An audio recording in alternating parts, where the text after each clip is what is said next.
Here is a section of ground bone, specifically compact bone, wherein the orientation is longitudinal. As such, you can see that your osteons are elongated instead of circular.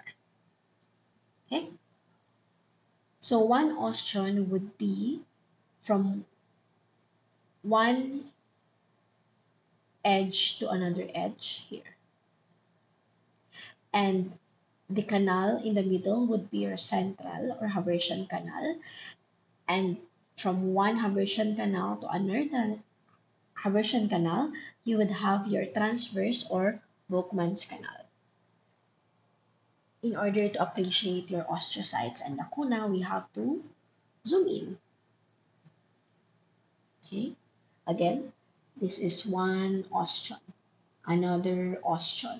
In the middle would be your Haversian canal or central canal, another Haversian canal or central canal, and this would be your transverse canal or Volkmann's canal.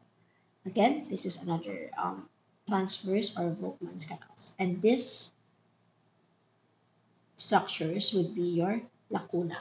In this preparation, if you zoom in more under 400x, you would also better appreciate the small crack-like structures projecting from your lacuna, and this would be your canaliculi. They would house the cellular processes of your osteocytes. Okay, these little cracks here.